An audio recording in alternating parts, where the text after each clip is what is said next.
and welcome to Full Force Combat Podcast. We are back after an incredible, I would say for the first time in a while, a genuinely good UFC card, UFC 314. Volkanovski proving he is still the main guy at featherweight. Alex, how are you feeling after that? Yeah, as you said, it was a great card, mate. It was one of the better cards of the year, and we're in April. We've had some absolutely stinkers for the first 4 months of the year. We've had cards that we were excited for, what's under-delivered. We've had cards that were terrible on paper but over-delivered. We've not really had a great event to look forward to and enjoy as fans, and this fight absolutely delivered. So yeah. We should be grateful as MMA fans for 314. It was a banger. The prelims were fun to watch too, and it's not really often you get a good prelim card and a good main event, and we got it on the same pay-per-view, so we was eating well on Saturday night. That's it. The UFC finally delivering for the first time maybe this year in terms of a general event that pretty much all the fights were good, obviously bar one or two, but 15 odd fights going to happen. We won't bury the lead though. We'll start with the main event. Alexander Volkanovski, the featherweight GOAT in my opinion, and he showed that against Diego Lopez. Wasn't a complete whitewash, and Diego Lopez showed he is definitely at that level, which is it'll win in itself, but obviously he'll be disappointed. I think he was soundly beaten in the sense of there was no way you could score it for him. But what did you make of that fight, Alex? A great win for Volkanovski. Yeah, it definitely wasn't one-sided. Lopez was giving it him back, but Volkanovski was just doing classic Volkanovski. The jab was absolute money. It was keeping the jab, the inside low kicks, stepping off, circling away. I scored pretty much the entire fight for Volk, other than round 2, which was a bit techie when he got dropped, obviously. Even though Volk clearly won the fight, I don't think Diego Lopez lost any stock at all. He was coming forward. He was eating the shots what Volk was giving him. Just maybe a bit more urgency, I think. Just maybe a bit more urgency, and maybe he could have got him out of there, because some of those exchanges were quite vicious. They were catching each other at the same time with uppercuts and hooks, and he had a nice double jab backhand. He wasn't really using his jabs much, but when he was using that double jab, it was working great for him. I don't think he lost any stock. He looked good. It was definitely worth the fight of the night bonus for both of them, 100%. I think it's definitely interesting, especially with Volkanovski. Obviously, his last 2 fights before this didn't go so well, and he was taken out of there very quickly. And we saw in this fight that as good as he still is, there is now an element that he is a bit hittable, and you can get him down. I'd almost call it like the Robert Whittaker era, because Robert Whittaker's a great fighter, but there was a period, when he was at the top of middleweight, he would still get dropped every fight without fail. He'd manage to get drops all the time, but he'd still win. He'd just get dropped in and carry on winning. And that might make things slightly interesting at featherweight now, knowing that Volkanovski's not this sort of unbeatable force at featherweight. Because you can excuse the Topuria one and you can excuse Makhachev because, that's the top 2 best fighters in the world. But I like Diego Lopez, who definitely proved he is in the conversation of best featherweights. That probably gives a bit of encouragement to those guys that are contending. We'll talk about one later on. But it's definitely interesting with Volk. He's not doesn't feel as unbeatable anymore, obviously, because he has lost, but also in the sense of in this fight, he was dropped, he was caught. Yeah, but he's getting on a bit now, isn't he? How old is he now? About 36 or something like that. Late 30s. Yeah, like the late 30s. He's broken the over 35 curse. If if you've heard that one where you can't win a fight under 170 pounds you can't win a championship fight under 170 pounds if you're over the age of 35. Broke that curse. It broke it broke another curse as well. What I saw on Craig Jones's Instagram, the jiu-jitsu guy. But it's good to have Volk back. I'm a major Volk fan, major Volk fan. So happy to have him back in the title. And I think he's after being an active champ again too. He's after fighting every couple months. He likes being active. He mentioned Movsar Evloev in the build up to this one, and mate, if that gets booked, I'm not a Movsar fan, but if Volk can can get him out of there as well, it just adds to his ever growing legacy. And then I think he's tied for most featherweight defenses with Jose Aldo. Then, if I'm not wrong. Yeah, no, I like that. I like that fight because Evdoev, obviously, I originally thought he was going to be fighting Aaron Pico, but that turned out to be just a rumor and not the actual truth. So it does leave him free. And again, we'll talk about it in a moment. We'll probably actually go on to it next because we want to carry on this momentum talking about these featherweights. But I do like that Evdoev fight, but I do worry with a guy like Evdoev, just someone so solid. You know, I know he went to war with Lopez, but you do get that almost the Bilal Muhammad Leon Edwards effect. I know Volk's more active than Edwards is, but he could just get wrestled for 5 rounds or something like that, you know, especially at that point. But I think Evloev's a good fight. And let's talk about that other featherweight fight as well, because I think Diego Lopez's next opponent won that one in Yair Rodriguez. Obviously, we saw it kick off at the press conference, I believe. To be fair to Lopez, I think he had a right to. I believe it was something to do with some personal issues that between someone in Lopez's team and Rodriguez. And if you read into it, Rodriguez doesn't come out looking particularly well in that.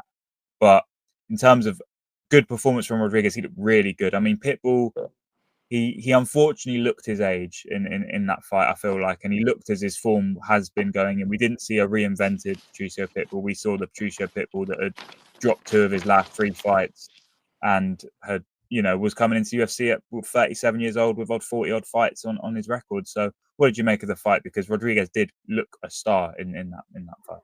Yeah.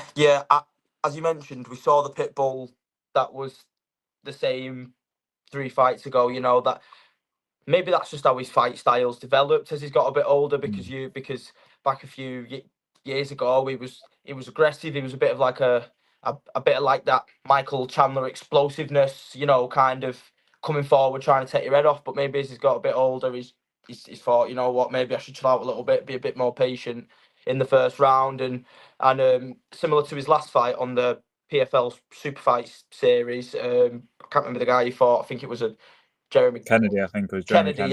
Yeah. That was it. It was really patient in that fight, and he come out the same against Yair Rodriguez, and surprisingly, Yair come out a little bit patient too at first. I don't know if he was a little bit all right. Okay, he's taking his time, but then Yair started picking up the pace a bit, started throwing the low kicks, the body kicks. He tried to strike with the hands a little bit too with the boxing, but that's where Pitbull was catching him with some good.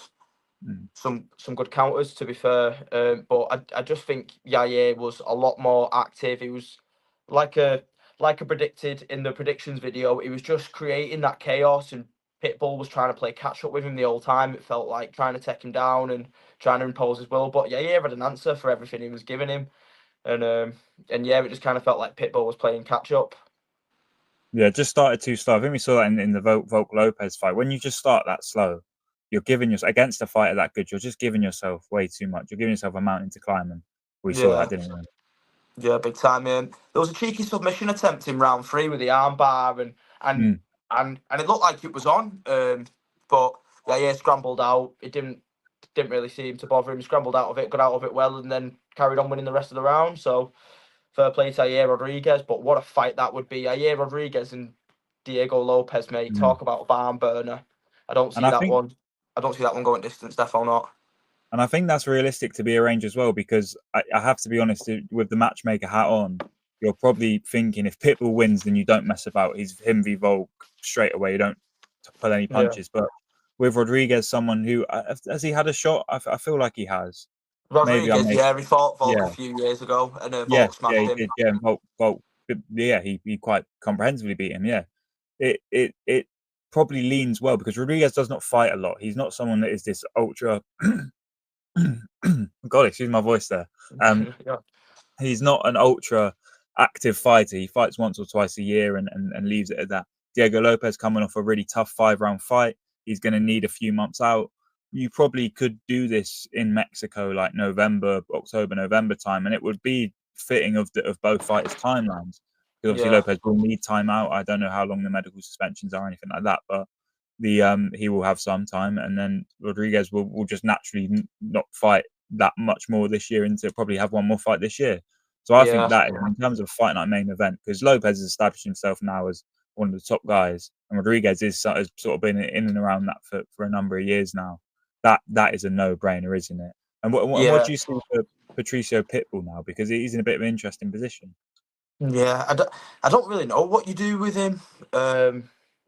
Does he maybe wait a few months and then give it another crack at it, or does he just get straight back in there, take the ball by the horns? Because obviously he's a bit older now, so you don't know if he needs to move quicker, if things need to happen sooner rather than later, really.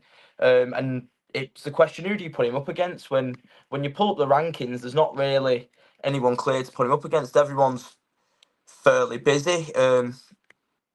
You maybe do a Josh Emmett or something like that, possibly. Yeah. I think it honestly depends on the route they want to go with him, because they could almost have him be like a setup guy for some of the upcoming guys. So you could throw him in there with Zalal. We're going to talk about a guy you could potentially throw him in there, a fellow Brazilian. You know, and I mean, look, if Lerone Murphy, I know Dan, if he was here, he'd be pushing heavy for the Lerone Murphy title shot. And actually, I feel like the way the fights have played out, it actually probably suits a Lerone Murphy title shot. In the sense of the way the fights have gone, you could possibly find a way for that to make a bit more sense than it did previously. But I wouldn't be all that surprised if we saw Lerone Murphy versus Patricio Pitbull, because it's a name and it's someone they're probably still looking in that sense of Murphy to give him another name on his record, because Josh Emmett is, and actually probably Barboza is the name on it. So maybe you give him a Patricio Pitbull and you throw that in a 5-round main event. Or co-main or whatnot, but it could be something up. But it is an interesting position Pitbull finds himself in, because he's not got that explosive Michael Chandler style of like, well, you never know what you're going to see with him. So there was this ready group of names that you could just put him next to, and it would always make sense. You know, he's a bit more cautious. He's a bit more technical. So it's not so easy to slot him in. So it is an interesting position to put him in. I mean, I've just mentioned his name there, and we've got to talk about it because it was just the ultimate coming out performance for Paddy Pimblett, getting it done. TKO win against Michael Chandler. And, you know, I was a little bit worried. I was a bit cautious in this fight. I didn't feel like Paddy Pimblett was perhaps going to have that win. I thought it might be a bit Tony Ferguson-esque. I thought he was going to win, but I didn't feel like he was going to really win, if that makes sense, and completely show everyone why he is now one of the top lightweights in the world. But he did that and then some, didn't he, against Michael Chandler? Oh yeah, mate, 100%. He beat the shit out of Chandler, mate. Like I thought Paddy was going to win the fight, but I thought he might have got a sub in the fifth, or you know, maybe a bit later on. I did not expect him to go out there and dominate Chandler the way he did, other than maybe the first sticky minute or so of the fight when Chandler come out like he always does, comes out, puts the pressure on early, you know, tries to control Paddy, try to take him down, but Paddy's jits is that good, mate. It kind of seemed like he wasn't bothered. He was hitting him with, what would you call that, like a 9-3 elbow or something like that, just smashing him with it, mate. And then he got up, separated with a striking. He was hurting him. He was beating him on the feet. Was beating him on the floor. Other than Chandler getting the odd takedown, there wasn't much he did to him. And I think one of the judges scored the first round for Chandler, but Paddy did all the damage in that round, so I don't know what he was smoking, but yeah, but yeah, and then obviously the big knee in round 3 cut Chandler open. Paddy chasing him down with these big wild kicks, you know, fucking jumping in the air. But yeah, that cut on Chandler's face, he just looked defeated, mate. And there was a little clip of the blood squirting onto his corner's face, and you see him all wiping it off. And oh, mate, but yeah, not to mention the meme promo he cut on the mic as well after calling out every Tom, Dick, and Harry, Armin, Justin, Charles. You could put him with any of them, and that'd be a banger. And then that puts him right in the line for a title shot too. So really buzzing for what comes next for Paddy. Absolutely buzzing. Yeah, if you'd have said to me like, well, how do you picture Paddy looking after the fight? I wouldn't have pictured him looking like he'd not had a fight, because he just looked. He was squeaky clean. I saw a clip of him walking back, and when he saw Yair Rodriguez, He looked. People in the comments were asking, had he been in a fight? Did he fight someone, or was he just backstage? Was this before the fight? No, it was after, and he looked incredible. He had just the best performance you could ask for. Very often, you throw a guy like Paddy on a main event or on a co-main or one of these big cards, and there's a lot of attention, and so often it doesn't quite pan out. But he really lived up to it, and you know, I don't think they're the best promoters in the world, and that Dana and that lot, but they're going to be rubbing their hands because they've got a guy who can do it all himself. I know we don't like to say his name, but i.e. McGregor, you know, in that ilk of someone that is just going to get the attention naturally, and that for a lot of MMA promoters who aren't that good at promoting, that's their dream. He's a dream for any promoter at the moment because he's just going to get people to look at him that like you don't need to do anything. He just does it. And like you say, he called out 5 people. I think he especially called out Sarukian in terms of calling him a posh boy and all of that. I think in terms of the fights, I would like to see. I probably want to see the Sarukian one the least, but I think it's actually the one that makes the most sense because Sarukian was told to get back in line after pulling out, which I think is unfortunate. And what isn't going to help him is the ill timing of Ilia Topuria coming up to lightweight, which makes that fight just absolutely undeniable against Makhachev. We have to do that fight. I know I might have said before about Topuria staying in his featherweight, but as soon as he went up to lightweight, you can't mess around with that. It's pointless. You have to book it, which leaves Sarukian free.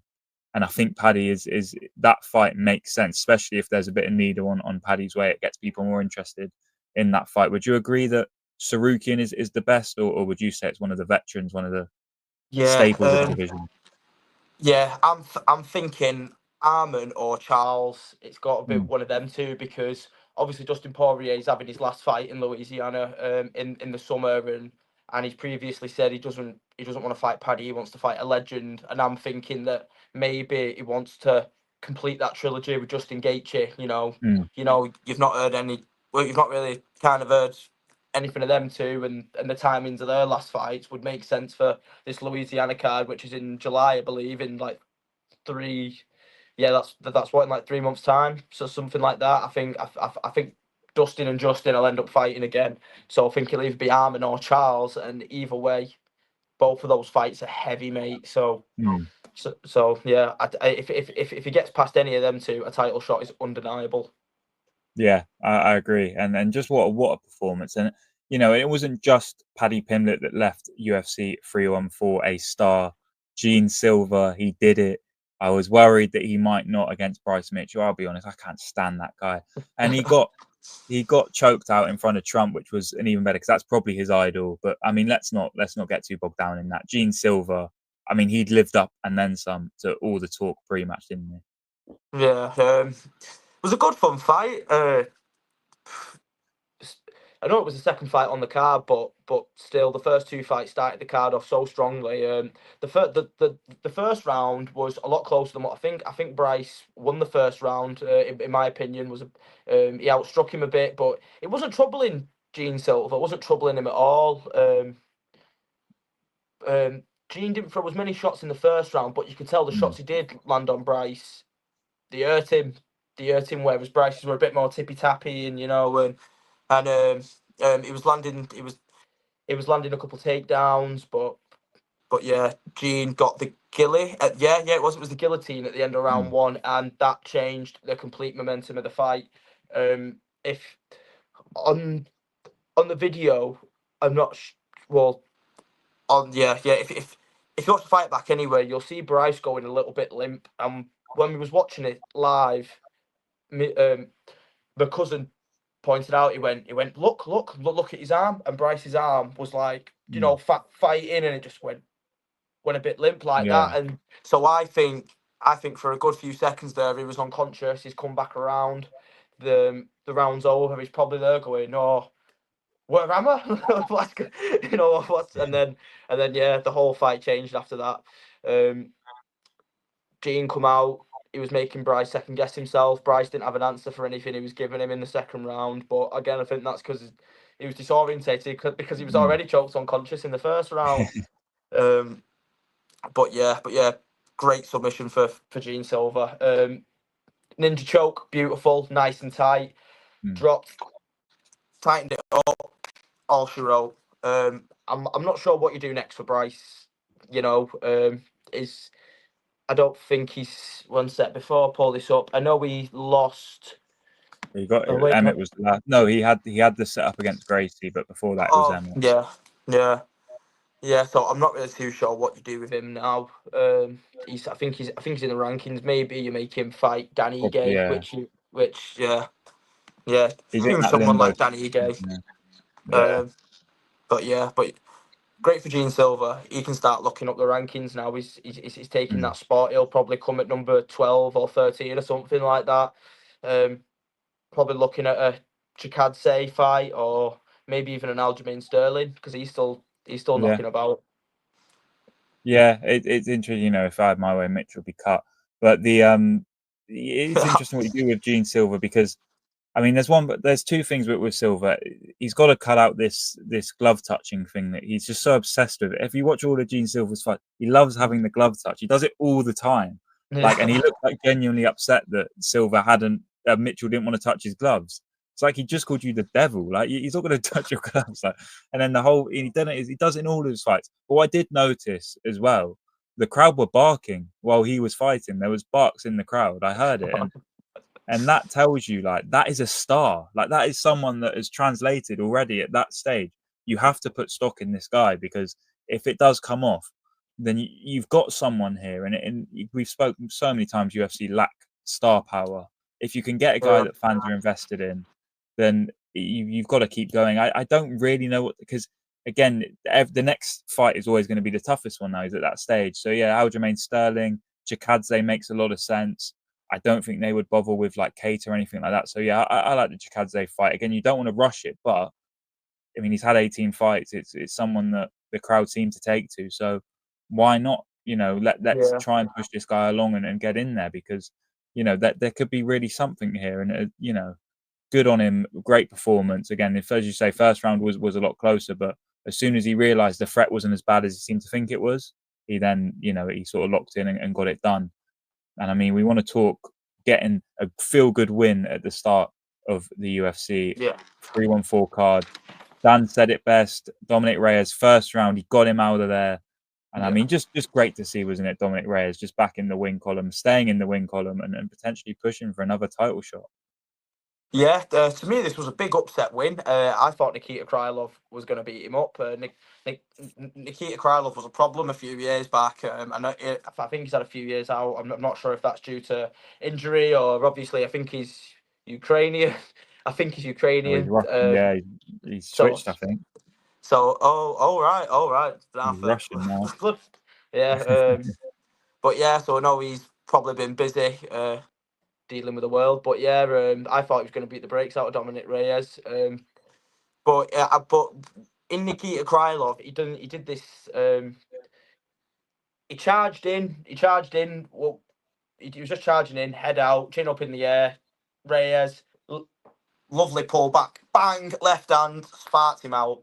All she wrote. He should have got a bonus. I don't know why he didn't. And I think with that Reyes, I think Reyes has a genuine shot of just sort of flying up the rankings. He's probably one win off a title shot if we're being realistic. Like there's a little bit of hold up in. You've got Pereira, you've got Olberg, Prochazka, who are sort of undecided. He has fought him, I'm pretty sure. But I mean, maybe the next step is to throw him in there with Blachowicz. I know that's not exactly a neutrally classic fight, but in terms of the how everyone's lined up, that's probably the one that makes the most sense, just in terms of who you've got there. I think it probably is Blachowicz because just don't know if Olberg's ready for that title fight, which probably put him in with Prochazka. And then, but I mean, if they want to do Reyes Prochazka, be my guest because that fight was incredible. The first fight, and obviously an incredible knockout, albeit for Prochazka. So I mean, there are options at light heavyweight. Obviously, Jamal Hill, Khalil Roundtree, busy with each other. I mean, we look down this prelim card a little bit. What stood out to you? There was a couple of good fights and some good performances in there, but what was the highlight for you? Yeah. Sorry. I've just had something. Pop into my head, and before I lose it, I just want to throw it out there. Alexander Rakic, or however you say his name. I don't think he's got a fight booked. Obviously, he lost to Ankalaev end of last year. I don't think he's got anything but. I'd like to see Dominic Reyes versus Alexander Rakic, and then, like you say, that puts him maybe a fight away from a title shot. I don't think he'd get a yeah, but yeah. But anyway, back to the prelims. The standout for me was probably Jim Miller, Chase Hooper, just because I was very impressed with Chase Hooper's jits. He just he just he just wrestle fucked him to death. He just got hold of him. He didn't let go the first round. He was getting off that many submission attempts that I think Jim Miller just kind of not quit, but he was so occupied with all of Chase Hooper's scrambles and transitions that he just couldn't keep up with it. And there seems to be a running trend of Chase Hooper fighting older guys, which I think is a bit, which I think is a bit mad, but I'm all for it. I think it's time we give Chase Hooper a bit of a test. You're throwing me someone outside the top 15 and keeping in the theme of older fighters. You throw him in with Bobby Green. I like that. Yeah, that makes sense. And it's great to see Chase Hooper just keep evolving because he really has sort of grown up, in front of the UFC fans' eyes. I mean, he wasn't always, he looks a lot more confident on the feet now as well because Jim Miller's no joke. Like, this isn't someone that you just roll over. And yeah, I think he's really starting to show himself now as someone. I like that King Green shout. I'm just checking this guy's still in the UFC because he might not be. Or maybe like a Diego Ferreira in terms of like that toughness on the ground. But yeah, I think shout. you can stick to the old veterans because I mean that they're going to provide really good tests for Chase, and that's probably where he still is in his career in terms of just needing those tough rounds, those tough fights. Because again, it's someone who, how old was he, like 19 when he got put into the UFC, and he, there was times where he looked a fish out of water, but he's really turned that around. He said he was gooning too much in the refight, so maybe he's got to cut that out if he wants to carry on. I mean, he does have to definitely take a look at that. But Dan Ige, Sean Woodson, we do have to talk about that as well. I mean, because the referee stoppage on that was a bit outrageous. I'm not saying Dan Ige wouldn't have won the fight, but it was a bit quick, wasn't he? Yeah, the whole fight seemed a bit not like, maybe not set up, but I wonder if the ref and the judges had money on that fight because on the scorecards, Danny Ige was up 2 rounds. To be fair, I did see it 1-1 going into the third. Off the top of my head, I had Danny Ige round 1 and Woodson round 2. I'm not sure if it was the other way around, but I had it 1-1 going into the third. Sean Woodson just won off pure volume in the second round. Just his shots weren't as powerful, but he got more off and landed a bit more, and that stoppage is the worst stoppage I've seen. Full stop. He was on a single leg. He took some hammer fists, and then the ref's gone, oh yeah, oh no, he's done. He wasn't finished at all. He was stood on the feet. He was holding on to his leg. He was he was eating hammer fists, and how was that a stoppage? Like, come on, he's got to. He would have had to have money on the line. I don't know. I just don't see it. Make it make sense. I don't. I don't know what's going on there. That's the worst stoppage I've ever seen in my life. Yeah, it's not great, but I mean, Woodson's young enough. He'll probably bounce back for it. It's another win for Ige. He is that sort of gatekeeper character in the featherweight division. Just touch on maybe a couple of the other fights. Not really too much to say. I do think it showed the gap at straw weight between Zhang and the rest of them. Not that we didn't already know that, but Jandiroba came out with a win against Yan. But I mean, there's no way she beats Weili Zhang, is there? Like, watching that fight, and just no real threat there. There's no way she wins. And the thing is, she probably gets that fight off of that, and that's fair enough. But Zhang would just take her to school, and that's how I felt. And a great win for Julian Rosa as well against Darren Elkins. I think with Darren Elkins, you probably say that if the biggest trait you have is you're tough, and you get to a certain point where you can't rely on that anymore, you can't cash that one in, and we're probably coming to that point for Darren Elkins, who just has had a legendary career and has taken some beatings, and I say that he's probably won half those fights where he's taken beatings, but he probably a bit too much now for old Darren.